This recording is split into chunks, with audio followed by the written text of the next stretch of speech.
Recording now. This is to say also that the recordings do go on YouTube. So if anyone would like to not have their camera on, they are welcome to turn it off. And welcome everyone to another Green Reviews meeting. As part of the CNCF, we adhere to the Code of Conduct, which can be summarized to everyone, be respectful of each other. If we have anyone who would like to unmute and say hi, perhaps if they are new, if they haven't attended a Green Reviews meeting before. Hello. Hi. Yeah, this is my first time I attend, so I see this notification every time in tag event, and this time I said I will preserve this time to see what's happening here. So I am a PhD student. So I'm working in energy field for computing, and I'm so interested in all the products that come as an output from this tag, specifically Kepler. But I want to see more about what is the final objectives of what this tag means at the end. And thank you for accepting me here. Welcome, Bilal. It's really great to have you. And maybe we can introduce the project a little bit more or guide you since you're new. I don't know how much you have read about or looked around.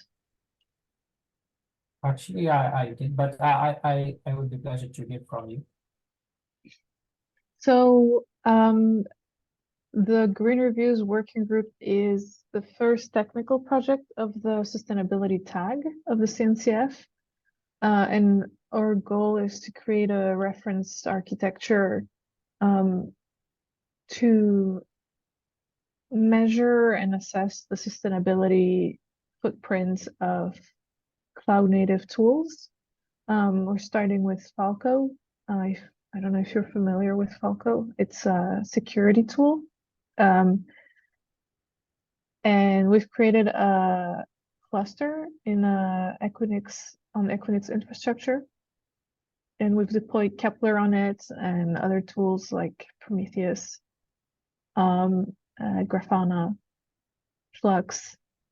And now we're trying to bring everything together, create a dashboard, like a Grafana dashboard with all those metrics, like energy, and we have different types of metrics. And we also want to start the benchmark test of Falco. So that's kind of the general overview. The design document that Antonio is sharing has more information about what we are building and what that looks like. Yeah, I think that the only Falco that I'm not familiar with, but the other two, yes. Which part are you less familiar with? This is Falco because I never hear about. Yeah, you can think about Falco as any cloud native project that comes to us and says like, I want to have a green review done. So this is the very first project that opened the collaboration.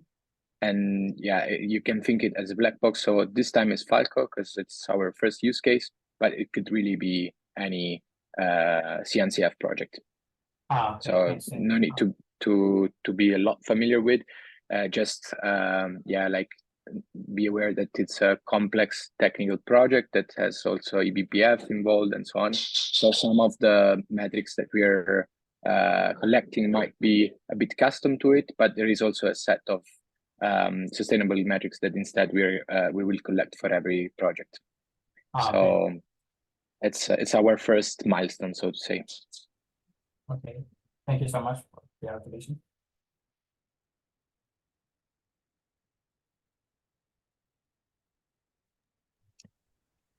Yeah, then maybe we could save. Oh, sorry. You can. Sorry, I was going to say, yeah, it's also linked to focus on the goals of where we are now. So we're getting ready for KubeCon EU. We're going to present what we've been working on at the contributor track. So we're working on this milestone here to have the kind of first dashboards and the first metrics ready for KubeCon. Okay. Okay, so the main objective is to first of all to design the visualization like part for the sustainability metric, like main standard way to visualize what sustainability metrics. Yes, and so we're using Kepler to get energy metrics, but we also want to give the projects kind of SRE metrics that they're familiar with.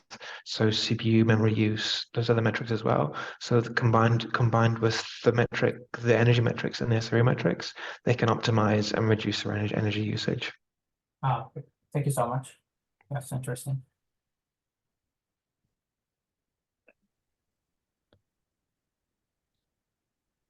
So, right, to go in, and Bilal, if you would like more information, the repo has a few links to everything. So I'll send you a link. This is yeah, and if you go under community, there's resources and getting started. You can read in the charter, there's more information about the goals of the working group, and then the issue board, everything, the design document, and then the contribution guide. Yeah. If you Thank you are so much for interested. sharing. Great, awesome. Okay, so let's see. Maybe right, in the agenda for today, what would be nice to talk about is one would be some updates from everyone. We could discuss the kernel event rates a little bit further. And it would be nice also to talk about the Eco CI tool and what metrics would be gathered from that. Also, it's relevant since we are talking about potentially using GitHub Actions as a framework for the benchmark tests. And yeah, then we can go through the project board and talk about different issues. Also, I see Raimundo is here, and he volunteered to help with the benchmark test. So we can also talk about that a little bit more. Hi, yes, definitely. Yep.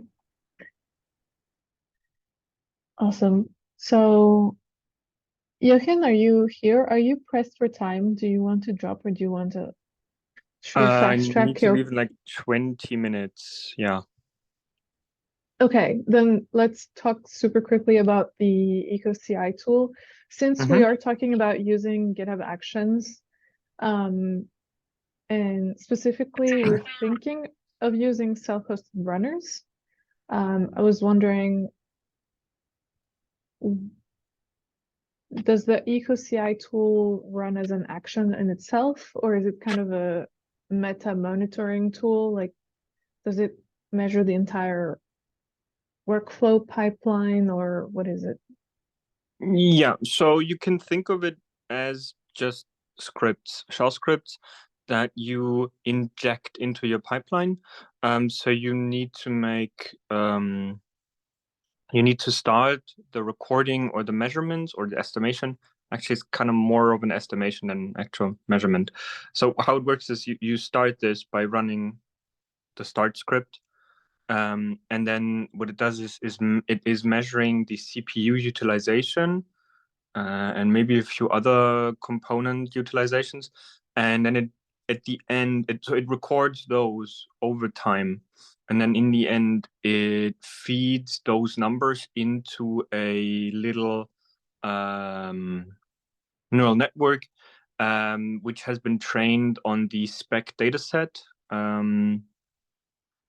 That is a big database of that correlates utilization of certain servers and CPUs to an energy demand or consumption. So it's been trained on that, and it takes in the model of your CPU, how many cores you've been utilizing, how much you've been utilizing those cores. So feeds that in, and then you get an estimation of your power consumption. Of course, it's just an estimation because it cannot know how much energy has been used for cooling and stuff. So it doesn't know your PUE, for instance. So it doesn't encompass the entire data center and the entire energy being consumed by running this pipeline. But I think it is a very good first step, and it can really help paint a picture of how much you're using, and it can help you to then optimize your pipelines and identify things like if you wanted to make your pipelines carbon aware, for instance, that would be a first good step to kind of know, okay, how much am I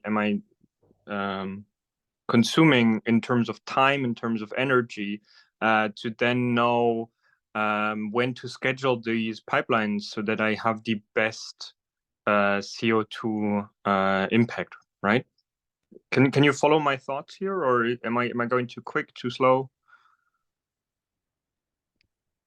I'm not sure which part of the workflow it's measuring. Is it the entire GitHub Actions workflow, like, or It a could be, specific yeah, step? yeah. So it's up to you. You just run your start script, you run your stop script, and anything that happens in between, it is measuring. With one caveat, if you split your pipeline, like if you have parallel jobs, it can only follow one of these tracks. It for now, at least last time I checked, it only works for pipelines which arrange their jobs or their tasks kind of like pearls on a string. As soon as you have any kind of diversion or any kind of splitting, it won't be able to follow these branches. Yeah, but Okay. other than that, so that's just a limitation for now. I've spoken to the guy who came up with the EcoCI tool and who's maintaining it, and we talked about ideas on how to enable it to measure or monitor parallel jobs. What his problem is with carbon awareness enablement, because if you do not have your own runners, what's it called? What's the opposite of a shared runner? A shared runner? Not shared runner, yeah. So if you have a self-hosted? shared runner, Self-hosted runner? Self-hosted runner, yeah, thank you. So if you where was it? Yeah. Okay, so if you have a shared runner, you do not know where you're being scheduled, right? You could be scheduled in Canada, you could be scheduled in Florida, you could be scheduled in I don't know, England, and those will of course have a big impact on your carbon intensity, right? So you could then be like, okay, if it's above a certain threshold, I don't want it to be scheduled, and I abort the pipeline. That's certainly possible. But then if you reschedule, you're not guaranteed that you end up in the same place. So your first run may be scheduled in Canada, your second run may be scheduled in Florida, and you have no influence on where you're being scheduled. But if you have your own runners, if you have your self-hosted runners, you know exactly where you are, and you know exactly how where you will be scheduled next. It's on the very same machine. So that is something that he hasn't been able to play around with yet because he didn't really have access to self-hosted runners. If we are going to do this, it would be very nice to provide feedback, not only feedback, but also to maybe join forces and help them out to perfect the EcoCI tool, so that other peoples who are also using self-hosted runners can actually benefit. And I believe that this would be a win-win-win situation, because we get to monitor our pipelines. We can then try to optimize them by making them carbon aware, or by figuring out how much can we, by just optimizing pipelines in terms of that, if unit tests fail, we don't need to run integration tests, for instance. Stuff like that. We can optimize things like that. I don't know how good in shape our current pipelines are. I mean, in the CNCF ecosystem, there are probably hundreds, if not thousands or millions of pipelines. Yeah. So that would be one cool thing for us, a win for us. And if we can help them develop their tool and support features like carbon awareness, that would be a tremendous win, not just for us and for them, but also for everybody else who's going to use the EcoCI tool in the future or is using it already. I think, like we said in the last meeting, we'll have to revisit this after KubeCon, but it was really good to have some more context about this. And also, since we're having the conversation around GitHub Actions, it's good to know like that there would be more value. Also, if we could use it as a way to test the EcoCI tool. So I think for totally time, let's like park this for now and revisit it after KubeCon. Yeah, thank you, Jochen, for absolutely. Yeah, context. thank you for having me. I will drop out. See you next time. Yeah. All Thank right. you for having me. Bye-bye. Bye. So I'm wondering whether we want to discuss first the benchmark test setup or the kernel event rate metric, or yeah, one at a time, I guess. Let's go with the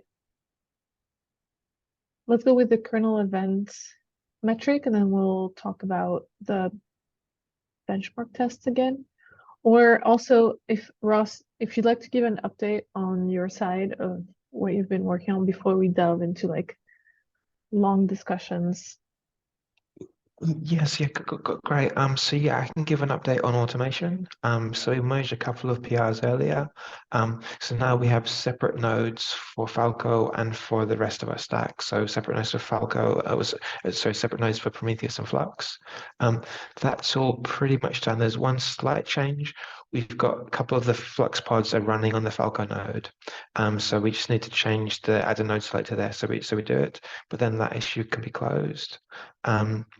The other thing that the PR lets us do is lets us have different plan sizes. So at the moment we're using the smallest kind of Equinix nodes, but we can easily kind of through config use larger nodes or where we need it.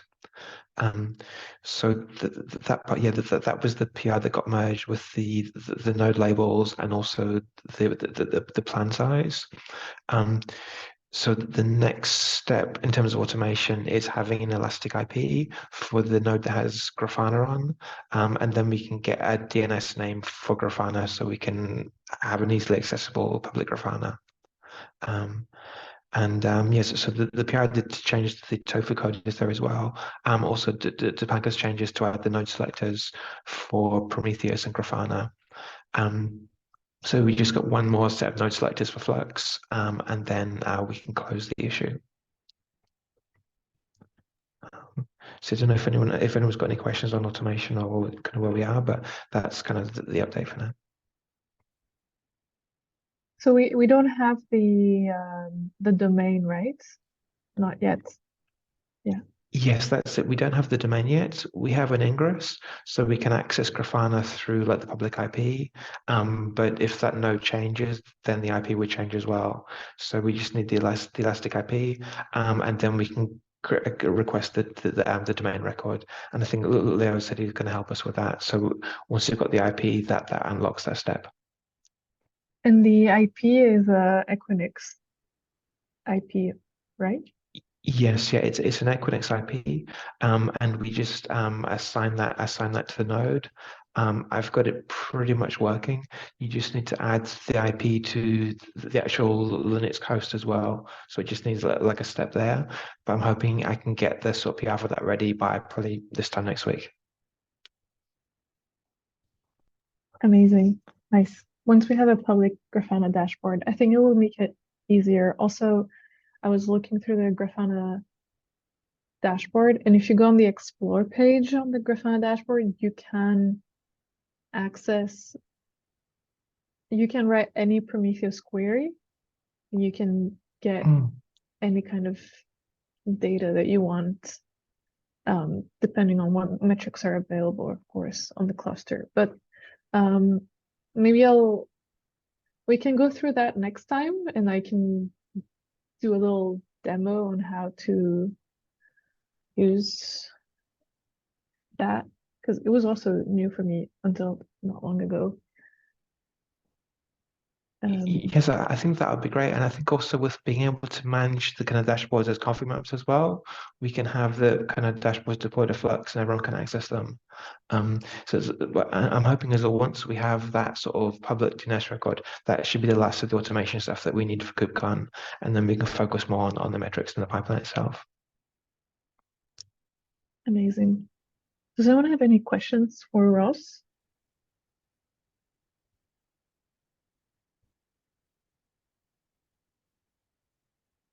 In which case, oh, Antonio. No, I just wanted, so like those two issues like will be closed soon, right? And then we'll be able to focus on the next steps. Yes, yeah, the separate nodes just needs the change for Flux, and then that one can be closed. And then the public dashboards, that might take a bit longer because we'll need to request the IP and request the domain name and get the kind of domain name approved. But I'm hoping that should be done kind of in the next couple of weeks for the public dashboards. Yeah, thanks a lot for the great work and keep things rolling. That's really like huge effort from your side. Thanks. Yeah, it's good to get the automation kind of moving along, and then hopefully then we can focus more on the metrics and the other parts.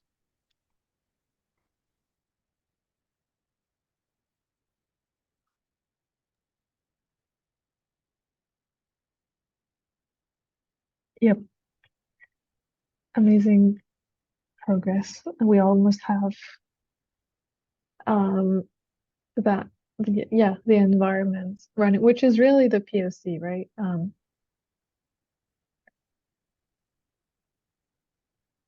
Great. Okay. I think we don't have we have an issue for bootstrapping the Grafana dashboard, but I haven't I heard back from Sam, but we haven't coordinated to do that. Yeah, that issue. So we'll see. I'll poke to see if I can help Sam in any way. But that will be like a good placeholder where we can start adding panels. And then, okay, so that's one thing. I think we could go into the kernel event rates issue. And then next we can talk about the benchmark test after that. So, Antonio, would you like to give an update on this?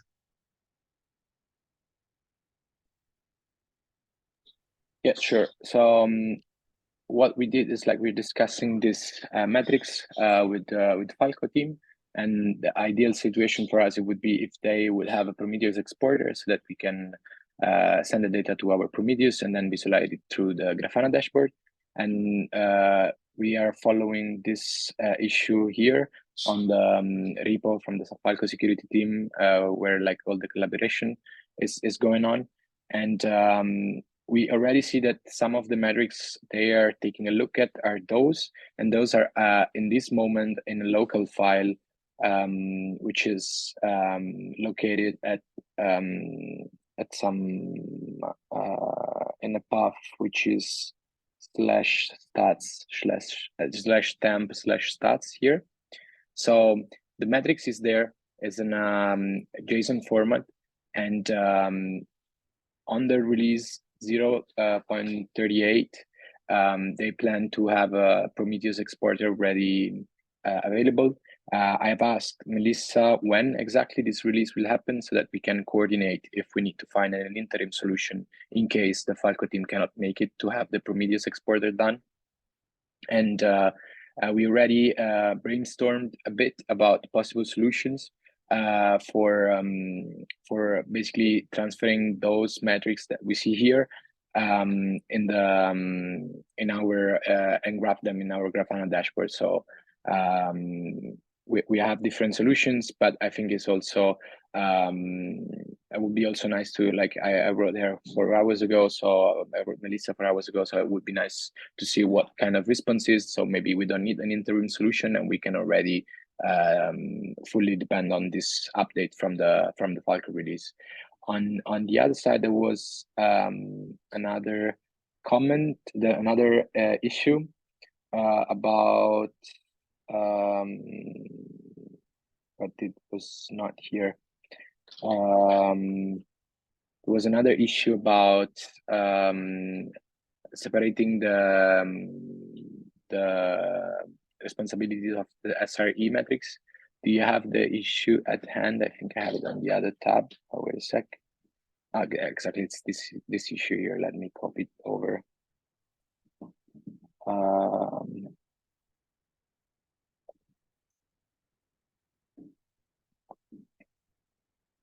I didn't copy over the right one. Wait, not because I didn't pick the right one. Sorry for this. Should be somewhere here. So many issues open in so many different repositories.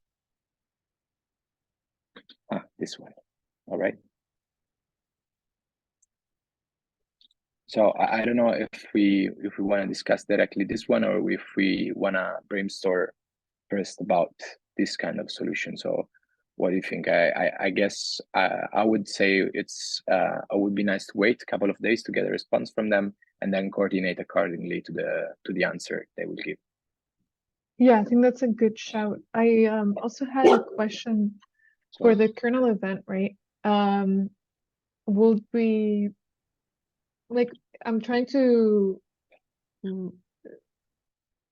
think again of the purpose of the kernel event rates. It would be, just to like recap and make sure we're all on the same rate, it would be to test like the load on Falco, right? Like the amount of requests we're sending to the microservice demo, and how Falco is responding. So would we need to reach a certain kernel event rate, or would we, like, that's what I thought we would use it for, that we would use it as like a target for how many requests we're sending to the demo, microservice demo, and that we need to reach a certain kernel event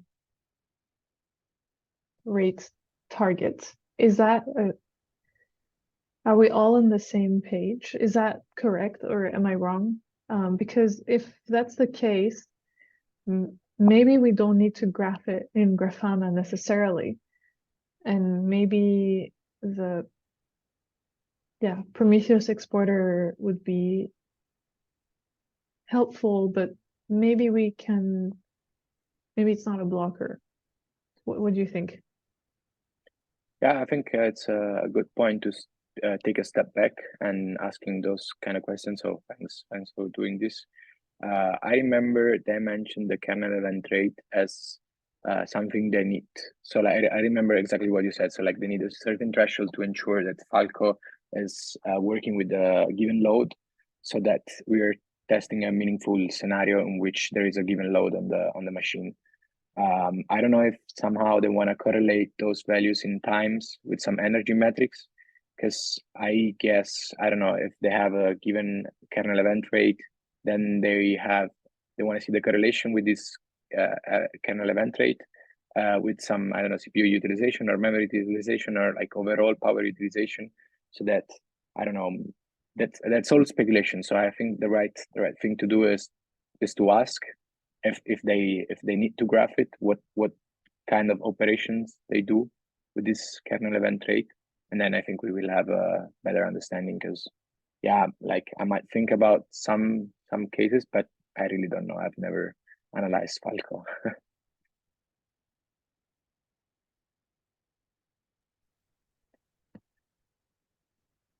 So I think the question would be where to track this kind of question, which I think it's worth to do. Like, should we add a comment here? You already did somewhere. It's often the case you already write things and I forgot. I don't know anymore where I may have written that. All right, Christina agrees that if you want to see a correlation between increasing the kernel event rates and like other metrics related to energy, I think it's good capturing that. I think it's good asking. However, I also think that since we're talking about splitting the responsibilities between what the working group is doing and the metrics we are gathering, the metrics we care about, and the metrics that Falco finds useful, I think it's okay to like pause this for a moment, because we have found a way to access the kernel event rate through the temp file. So for the purpose of the benchmark tests, we can access that information, but yeah, we are kind of blocked, right? Like I feel like, Antonio, your investigation into this is sort of complete because we know what needs to happen. It's no longer in our control. Like it's up to the Falco maintainers to create the Prometheus exporter and release it. Yeah, like it's like those things are all interrelated, so it's tough to untangle them. Because I guess then like the next question would be, do we need to act on the value we read from the temp file? So like if on the benchmark test we don't reach a given kernel event rate, do we need to do something extra? What needs to be done? Or like is the benchmark test all on the Falco side, and they care that their own test they run will be hitting the right value? So like where is this? I think it's also the right questions you're asking. So what is in our responsibilities? Is it our responsibility to hit the kernel event rate or not? Because if it is not, then the old benchmark passes on their side and we can focus on something else. Yeah, I see it as like a threshold, and in whether we are using a bash script cron job setup or we're using self-hosted runners, in either of these scenarios, we can access the pod temp file and see the kernel event rates, and we can block the script or we can block the GitHub Actions workflow if the event is not reached. And we can like just fail or something like that, or we, wait until that threshold is met, or like increase the requests into the microservice demo, something like that. For our purpose, I think that what you found, that it's in the temp file and what exactly is the metrics name, etc. I think that we have enough information. My suggestion would be like from now until KubeCon, we should go all in the benchmark test, since that is the use case. And yeah, we need to make a decision on how we're going to like what framework we're going to choose for the benchmark test, what steps we're going to include, and how we're going to visualize the metrics. Also, I think the metrics should follow the benchmark test, because the real use case is the benchmark test itself. The metrics follow from that. I don't think that if we don't have the benchmark test, we can't gather metrics. So I have one question. Like, I remember last time we took a look at the pods that were running in the cluster that were deployed by Falco. And there were some like Redis benchmark pods. So like, yes, so I'm a bit confused if the microservice, so like I remember we also had this question last week, but I'm still not 100% sure what the answer is in that direction. So like if the microservice demo is needed, or again, if the responsibility of the benchmark is on Falco or on us.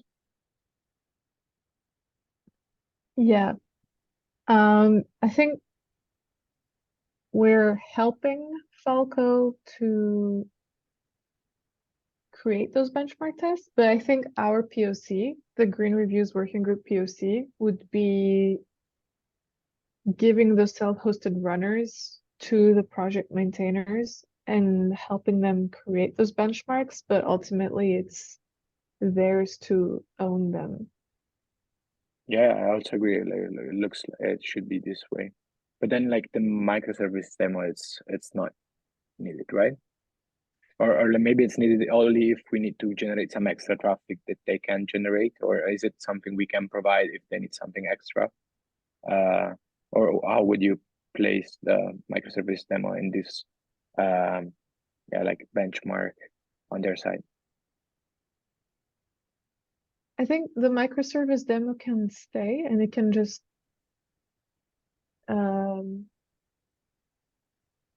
it can continue to exist in the Falco namespace as is, the way we are deploying it with Flux. Right? Like we don't need to do anything. And we don't need to remove it or like reinstall it or anything like that. Or Yeah, it can stay. Question is like, what do we need it for? Of course, it can stay. It's like what is the role of the microservice demo? The test would be sending requests to the microservice demo and increasing the kernel event rate of Falco. So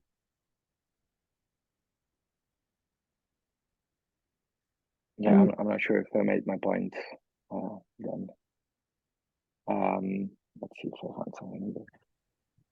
Yeah, because I think the Falco team, they have deployed their own kind of benchmark as well, which seems to be running in there, which I think is a good thing because they know Falco better than we do.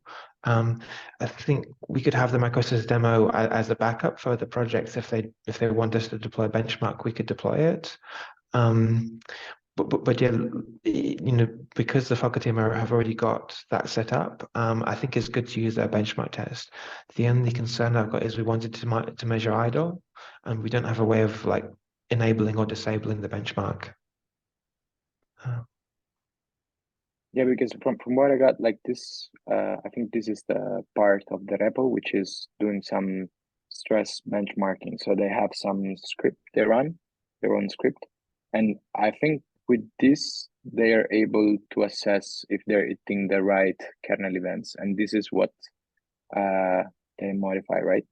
So and this way it looks to me, maybe I'm wrong, like there is something that I don't see here, but that the microservice demo would just do the same thing of this script. That's why gotcha. I said like, If we need to add external rate, we can always use it. It's something we have deployed, so it's a nice feature.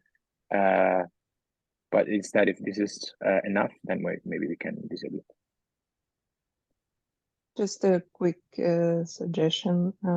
Could it be possible to keep the code for the microservice demo project, but just not deploy it? Because if we have resources that are kind of there running idle and are not used at all, then we probably also want to just not deploy it, unless you would like to use it in to measure the idle state like you mentioned.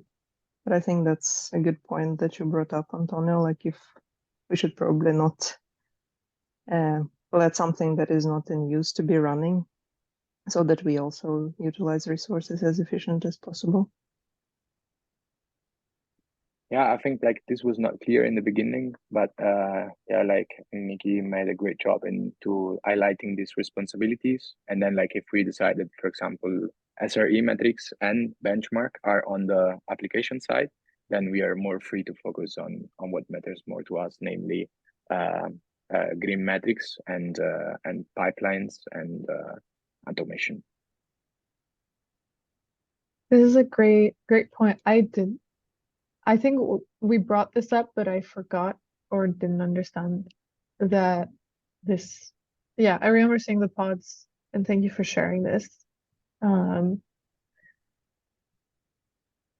And can also remove it. we had a comment about it, but this communication over different issues is always difficult to. I would like a chatbot that tells me. I talk about this with someone on the CNCF namespace. Could you please tell me where this information is? Because I'm lost. Yeah, I think if we can ask them maybe to move the load testing that they're doing to GitHub Actions workflow, then it will give everyone more control of when the tests are running, instead of like constantly running. Like what is happening? It's exactly like what we would need is like basically a variable that we set on our side. If this variable is set, then also this is deployed. If it's not set, so that we have control, but they provide all the interface to run this benchmarking. So from my level point of view. yeah. I mean, we could also do it ourselves since they have provided this. Nothing is stopping us from opening well, like asking them first and then opening a PR to move this to GitHub Action workflow, so that like this deployment is part of a GitHub Action workflow step, maybe. Yeah, Like where you apply it so, in the cluster. I think the way it works, at least to me, is that they apply this customize in total, right? So like they apply all together, but maybe we can ask to modularize, and so that we can control what we can run or not. So we have 10 minutes left, and also I want to maybe wrap up like our next steps for the benchmark testing. Also, do we want to like go with the option of the bash script cron job? Is that useful? I'm not sure that it is useful. I kind of want to go straight for the self-hosted runners. It wasn't clear by how many times I've mentioned them. So yeah, because I also, Raimundo, you volunteered to work on the issue in our repo, which was, Antonio, if you see in our issues, it was like the idle script, create a script to run the idle benchmark test. Yeah, indeed. Which I presume will set the baseline for the metrics. And yeah, definitely, I'm in.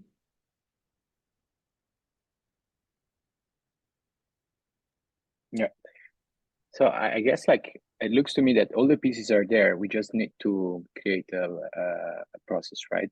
And maybe the GitHub, a self-hosted GitHub runner can be the place where this process is executed. But then like we just need like a process that basically deploys this this Falco driver without the benchmark, and then the second step would be to add the benchmark on top. And then we have our two setups. But basically all the code to deploy Falco is already here. And we just need to break this down into modules to have control over the benchmarking. Yes. I have a question. So I was paying attention to the discussion before and following what you just said, Nikki, about running in a job for the GitLab pipeline, correct? That will implicate that, if I understand correctly, the baseline, so the task about running it idle, let's say, the Falco deployment, will be a job within that pipeline that just sleeps probably for a certain time without surpassing the maximum allowed time for a job to be run in the pipeline, without being killed, basically, because you have, I don't know, in GitLab it's 60 minutes or something like that, before a job is discarded because it's too long idle. Is that correct? That will be then the intention to not apply the bash script that is running directly on the node, but instead deploy it through the pipeline? Is my understanding correct? Yeah, let me try write some notes also to just make sure we're documenting this. So on the one hand, we want to ask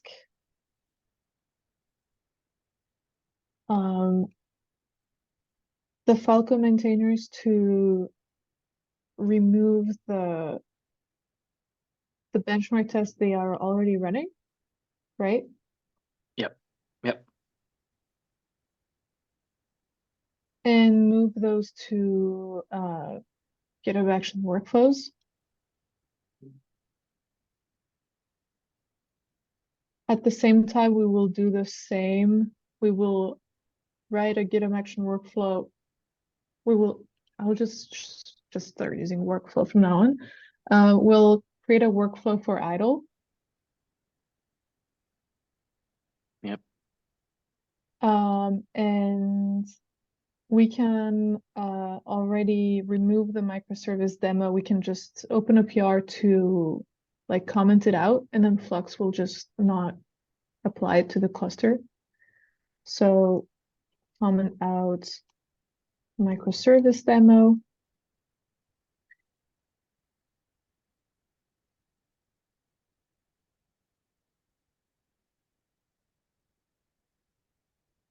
Okay. And as part of the workflow for idle, let's summarize again. By the way, I'm in the meeting notes. I'm writing the notes there.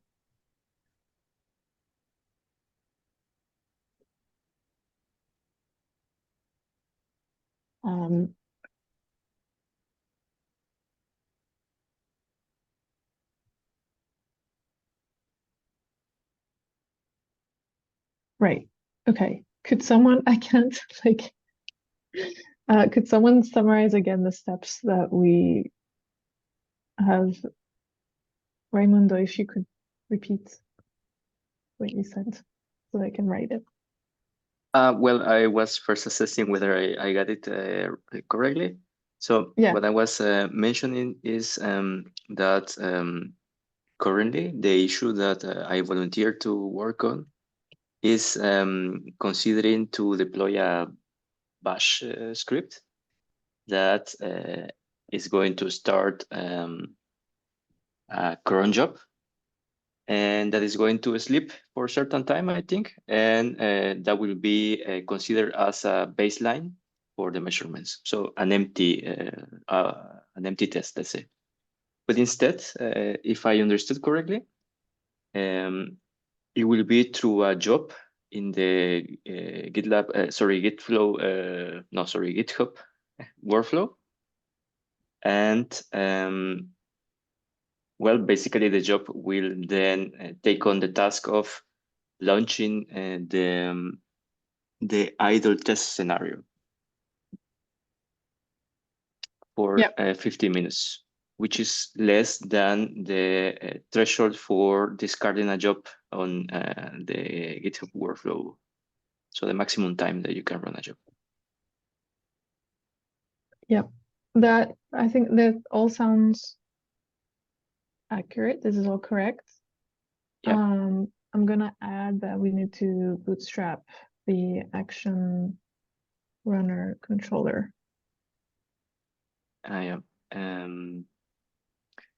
Now, I'm not sure about this. I haven't heard before. But then that implicates that there is already a runner definition somewhere, and that is already ready to be deployed, or how is that going to be working?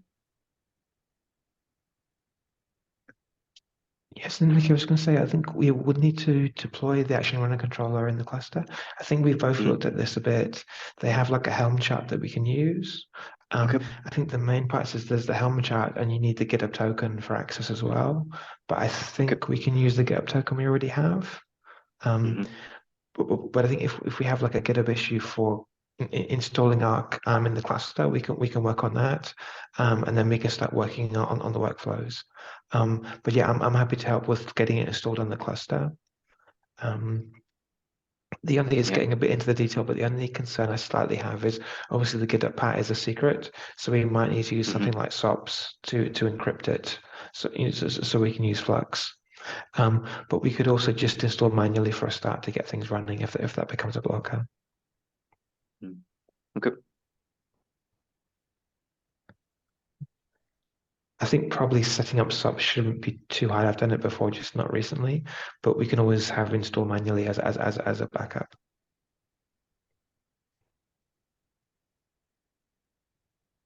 I'm also thinking about the effect of running it as a GitHub job instead of a deployment directly, a cron deployment. Will it affect the results somehow? Because you are now wrapping it in this. I'm just thinking, I don't know if it could somehow, because you have other processes, I don't know, worth checking. Yes, because I think Arc, the way Arc works is it creates a pod in the cluster, so it's kind of similar to a job. We'd have a pod running in the cluster, but we can do that. So we could run that pod on the same node as Prometheus. So we try and only have Falco installed on the Falco node. So I think that should work. We can just have it as a pod running on the other node, and then we can query Prometheus and get the metrics. Okay. So that means that there will be some affinity to the node, or anti-affinity for the, okay.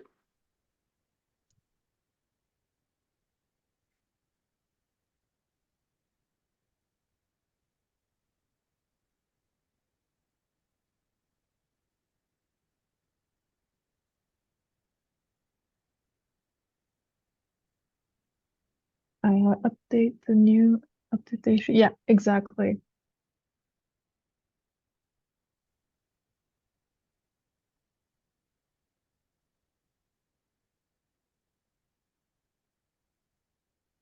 It was the same. Yeah, I always do this. That's fine, noise. And even that Thank you function. So, okay. Right. I think we're on a good path. So just, we're at time. Okay. Could have talked more, but okay, we'll talk async. please keep posting in the channel, in the issues, and think we're on a good path. And yeah, thank you. And Bilal, Raimundo, as new joiners, contributors, welcome. If there's anything we can do to help, please reach out. And super excited to get this and present it at KubeCon with you all. And yeah, all right. Have a great day or evening. And yeah, talk soon. Bye. Bye bye. Thank you. Bye. Bye.